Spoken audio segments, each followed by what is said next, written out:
Hi, everyone. Thank you for coming to this session where we're going to be talking about the opportunities and challenges associated with developing and registering carbon projects, similar to the other sessions in this breakout. My name is John Remucal. I'm the Director of Nature-Based Solutions at the Climate Action Reserve, and I'm going to be starting out our discussion focused on some of the key elements related to developing and registering a project with us at the Reserve. And then I'll be handing it over to Lucy Buchan, who's the Associate Director of Carbon Project Operations at 3 Degrees, where she will be talking about 3 Degrees' experience with developing and managing projects. So just to start out, if you are not familiar with the Climate Action Reserve, we are a nonprofit organization based in California that is focused on developing and promoting market-based mechanisms for solving climate change. The biggest thing that we do is that we operate a carbon crediting program and a registry. We are operating that in service to both the compliance markets in California and Washington, as well as the voluntary space. We are also an ICVCM core carbon principles eligible carbon crediting program, and 7 of our protocols, of our carbon project protocols, are CCP approved at this point. Our basic functionality as a registry is we develop standards. We facilitate the processes that are involved in developing and registering and having projects verified. And then we ultimately issue credits to our public registry so that they can be tracked over time. So you know who holds any credit at any given point in time, as well as if any credits have been retired. And then we also provide a lot of support to our stakeholders, including project developers and verifiers. So getting into our protocol, it's called the US and Canada Biochar Protocol. It is one of our CCP approved protocols. It is basically the rule book for what someone needs to follow to be able to develop and register a project with us. It outlines the eligibility requirements that we have, what has to be done to quantify the credits associated with the biochar, as well as what types of information, data, and documentation needs to be reported to us. It also provides guidance for verification by an accredited third-party auditor. So it's basically kind of the main document that you're going to need to develop a project with us. And I should mention too that the way we operate is relatively similar to other registries as well. We all have our own differences in the details, but kind of the bigger picture, we're all operating in a similar fashion. So getting into a little bit more of the details around the requirements of the protocol, just touching on eligibility. So for our protocols, we have what we call a jurisdictional approach to protocol development. So we develop them for a specific jurisdiction, in this case, the US and Canada.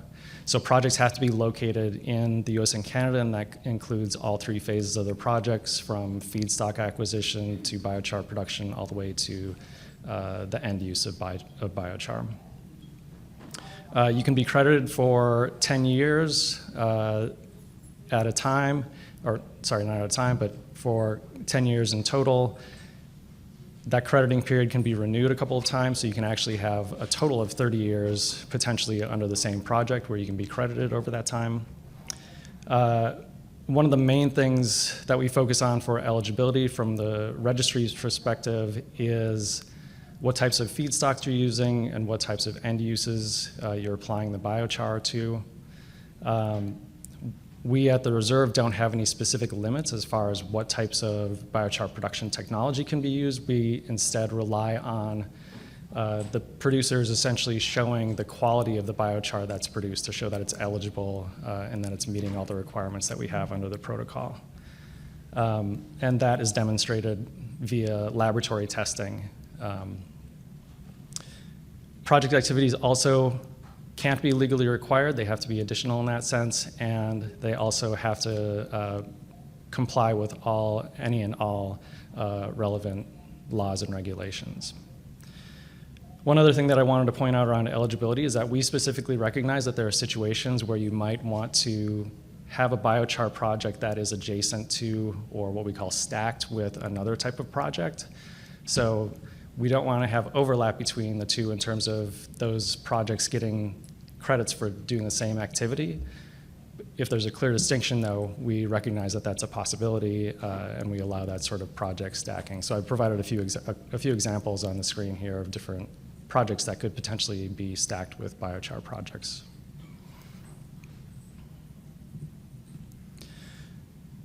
Another key aspect from our perspective is the monitoring and reporting requirements that we have. One of the most important is chain of custody tracking. We want to make sure that all of the data and documentation that's associated with any credits that are being claimed are complete, from feedstock acquisition to the eventual handing off of the biochar to the end user. We also have sampling and testing requirements that have to be followed. There's an initial batch of sampling and testing that has to be done basically to show that the biochar is eligible, as well as to establish your initial quantification metrics that go into calculating the credits that you'll be issued. And then there's ongoing sampling and testing as well that goes on to essentially update your quantification metrics over time. The laboratory analyses that are required are probably ones you're all familiar with in terms of having HCORG values produced, looking at organic carbon content, and then we also require contaminant analysis, including organic contaminants. We also point to a set of lab methods and standards that can be used. We are hoping to pivot with what we have currently to be able to point to the forthcoming ANSI lab standards, so that there's kind of a unified set of standards that anyone in North America can look to, including the projects that are registering under our protocol. And then lastly, I just wanted to point out that we have some tools that we provide as a registry to help facilitate projects reporting under our protocol. These include a sample reporting tool, which helps projects navigate the requirements that we have for sampling. And then we also have what we call a biochar CRT calculation tool. That's essentially just a standardized LCA. So everyone is putting in the same data into a form that has standardized emissions factors that are built into it, and it really simplifies things both on the project development side as well as the verification side of things. Next, I wanted to go over just the basic process for how you actually get a project into our system and registered and have credits issued. The basic idea is that you're going to have some initial administrative setup, so you have an account with our registry, and then you're going to submit a project for what we call listing. So it's appearing on our registry. That's essentially just an initial screening to make sure what you're identifying as how your project is eligible under our protocol is actually correct and it's eligible. We do the check at the registry to make sure what you're saying, how you're saying you're meeting the eligibility requirements makes sense.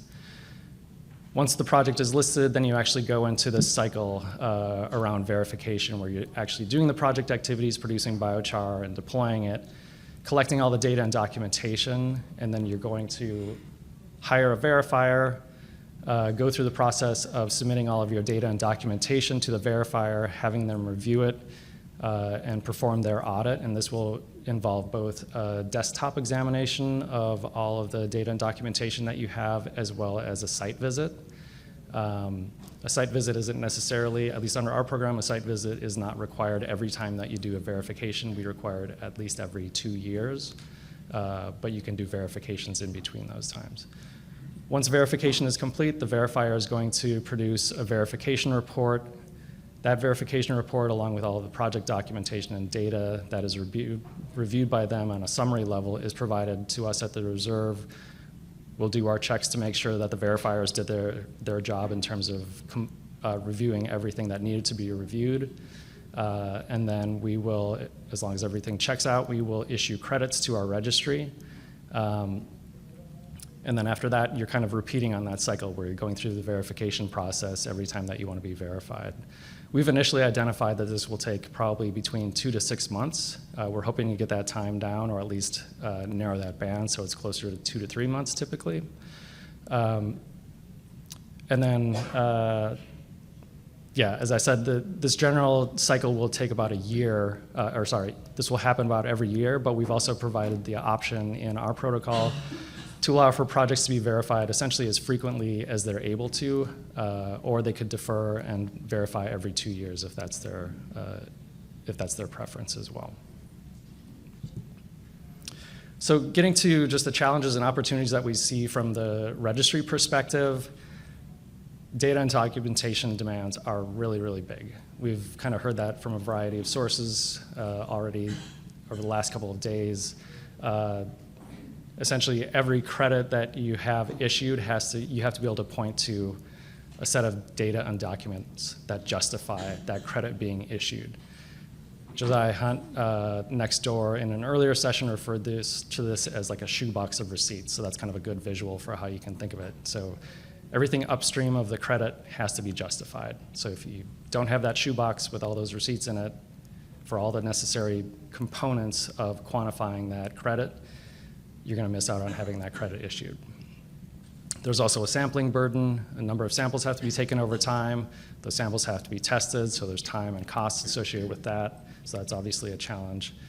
For us, our protocol is relatively new, so there are always kind of bumps in the road where people are trying to understand how to interpret portions of the protocol. We have a lot of discussions with project developers and verifiers anytime a protocol comes out, just to make sure everyone is understanding everything appropriately. But that's definitely a challenge that we see. And then biochar producers are also relatively new to carbon markets, so that's another challenge, just in terms of making sure everyone's up to speed and how, in terms of what the expectations are for carbon markets, what we want to see at the registry, and what they need to do to be able to have credits issued to them ultimately. There are a number of opportunities that we see, though. We are always trying to improve our protocols. There are areas that we see where we can improve the clarity or we can improve the efficiency for project development and registration. So we're always looking for those types of opportunities where we can make improvements. The ANSI Biochar Lab Standards coming out is also a really big opportunity in terms of just having, again, just a unified set of standards that everyone can look to, that labs can essentially be accredited to, so that both the producers and the labs know what to expect when someone comes to them and wants to have their biochar analyzed for carbon crediting. And then it's also been touched on before, digital MRV providers are a really big opportunity. They provide a ton of efficiency to project development and registration. And that's kind of a growing area in the biochar world, so that's a really big opportunity for biochar producers to be able to take advantage of the services that they provide. And then obviously there's growing interest in biochar, in the biochar industry and biochar as a climate solution.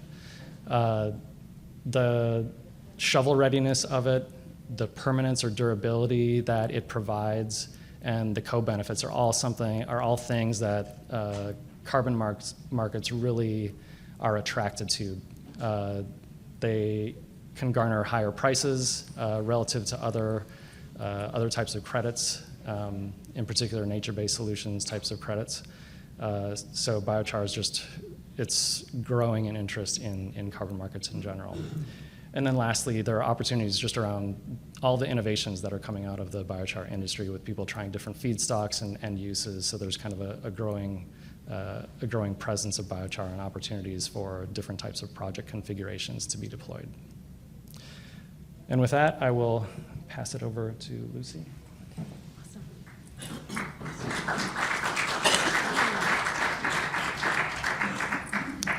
Hello, thanks everybody for coming, and it's really nice to go last because I get teed up by all the previous speakers. Thank you to Valeria for going deep into the ops and really giving that on-the-ground view. And I can springboard off of that and stay a little bit higher up. I'm also in the world of ops. As John said, I'm an associate director at 3 Degrees Group, and so I manage our carbon project operations and ensure that we're generating high-quality credits. A little bit about 3 Degrees Group. We are a global climate solutions company. We're a certified B Corp. We've been working in this area of providing climate solutions for about 20 years. And we work with a vast array of entities, from Fortune 500 companies to smaller companies and organizations, utilities. And we're basically helping them achieve their climate goals. And so we do this by providing solutions for clean energy and an array of decarbonization strategies. We work across voluntary markets, compliance markets. We're deep into the fuels. We're deep into carbon removal and emission reduction. So, we have a lot of experience. We have a large MRV team. And what I wanted to start off with here, great. We've been thrilled to work with the Climate Action Reserve. And before I jump into this, I just even want to say that as a registry, they are fantastic to work with. And I want to thank John and his team for being so incredibly responsive. As John said, it's a new protocol. So as we are navigating this and trying to, figure out really how to ground it in our projects, it's incredibly helpful when their staff is willing to engage in these discussions with us and help us move along. So because of that, we've been able to list already 4 projects on the CAR registry. I think these are the first 4. Definitely the first one was Southwest. And what I'm just going to give you a brief overview of these 4 projects. We have more in the pipeline, but these 4 are listed. They are all similar in that these are not massive scale projects. These are small, what I would call smaller scale. So generating on the order of hundreds to several thousand credits annually. All these 4 have in common that the end use is soil application. But from there, they diverge. So the first one in the top left corner is the Central Florida Citrus Restoration Project. That is using a mobile pyrolysis technology. It's a Tiger Cat carbonizer. I know Tiger Cat is here today, and the feedstock is the diseased and wasted citrus orchard remnants. This project is up and running, and in fact, tomorrow, if you're super interested in this technology, this kind of project, there's a talk. Wyatt Catron, our project developer, along with Zach Farr, our partner from Biotech Applied Research, and they'll be talking, I think it's tomorrow morning sometime, so go check them out. Below that, we have Southwest Biochar. That's in northern Arizona, up in the mountains. The feedstock is wildfire risk reduction thinnings. It's co-located with a lumber mill. And there they are using the RD technology, RD pyrolysis tech. They've moved from a 1-train to a 5-train system right now. Up in the upper right, we're working with Qualterra. They are their own OEM. So they're using their own technology. Their feedstock is primarily agricultural residues, at the moment, primarily wheat straw. And yeah, that they're up in Cheney, Washington. And then finally, our 4th listed project here is the South Texas Community Cleanup Biochar Project. That's a mouthful, down in Texas. And they are focused on using hurricane debris feedstock, as well as diverting landscape waste and trimmings from landfills. And they're using Beston tech, which I think is also here today. So you can see we have a vast array of technology, different approaches going on just these 4 projects alone. I wanted to take some time to talk about what we found to be really beneficial about the CAR protocol. As John said, they're prescriptive in terms of having very clearly defined lists of eligible feedstocks and eligible end uses. And as a project developer, that's incredibly helpful just to understand, okay, this is what does this project fit into this box or not? And then when we think we may be on the edge of that, we talk to CAR and we have a discussion and we hash that out. John mentioned that there's a biochar sampling burden, and I would say that actually we found that with our partner producers, that is not so much of a burden because they are checking their operations, they're checking their char daily, so collecting a sample fits well into their daily operations. In terms of, again, I guess the biochar sampling burden for biochar quality testing, although I can see how it's perceived that way, the way that we look at it is we're interested in generating high quality biochar credits. So if one were only to sample biochar quality at the beginning of a credit reporting period, at the beginning of a year, and then you left it alone and you didn't check, you wouldn't really understand your production variability. So the fact that CAR requires, under version 1 right now, that we submit a sample about every 2 months for testing, and then have that factor into the running average for the biochar quality metric, we so appreciate that. It makes us keep current, understand how is production going, and we believe that at the end of the day, it helps reduce the risk of overcrediting. John mentioned that they're technology agnostic. You can see from our projects, we're using 4 different technologies, huge help. And the available tools and templates that they have that John mentioned, also extremely helpful. Standardized, you see that kind of approach. I work a lot in the low carbon fuel standards, same approach. When you have standardization, it's incredibly helpful. It means that we can take all of the mounds of data that Valeria alluded to and put that into these standard tools and move them into the reporting phase. Challenges. I think, again, Valeria talked about a lot of this. For us, it's setting expectations with our partners, saying, here's the playground, here are the rules, and as I mentioned, our projects are on the smaller side. So there are a lot of costs. There are a lot of upfront costs. And credit revenue, as Valeria discussed and John explained as well, the revenue from credits is going to be a little ways down the road. So being very clear up front about here's the equipment that's required, there's lab sampling that's involved, here are the costs, there are verification costs involved, and that all has to be floated up front. The credit issuance, can take anywhere, let's say, I know Valeria talked about maybe a year to get your production up, could be 6 months to a year, right? And then if you have a reporting period of a year, there's that operational period, goes to a verifier. Biochar is new to the verifiers. There are several companies that are accredited under CAR, but the first rounds of verification, they're going to be looking a little bit more closely. They're going to be taking a little bit more time. There's a site visit, so let's call that 3 months. And then a lovely thing about CAR, they turn things around really quickly. So 2 to 4 weeks is a really fast turnaround for them to get credits issued. But that could be anywhere, 2.5 years until your partner is going to see that credit revenue. And then there's securing biochar offtake. I don't really need to say anything more about that. It's been talked about over and over again. It's very challenging, and that's the other main source of revenue. So for smaller projects, it's a little bit more challenging to figure out how are we going to finance this operation. And Valeria, again, did a beautiful job talking about chain of custody requirements. It is critical. I mean, think about, we've all been audited we've all had to do our tax returns. There's that kind of accounting, and there's carbon accounting. It is the same thing. You need to keep track of all of your receipts in an organized way. You have to put all your data into these forms and submit it to these entities that are going to audit you. So you have to do that well. Otherwise, you get into difficulties and it slows you down, and you can lose credits, right? It's not just slowing you down. It actually can be a liability. If you cannot demonstrate the data to back up the credits, you are going to lose those credits.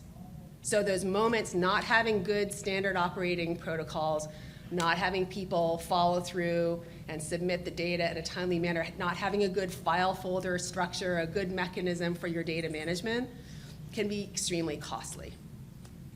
And then I think another main aspect is, even though we talk about what's required for the project, we also need to make sure that this equipment is procured and installed in a timely manner.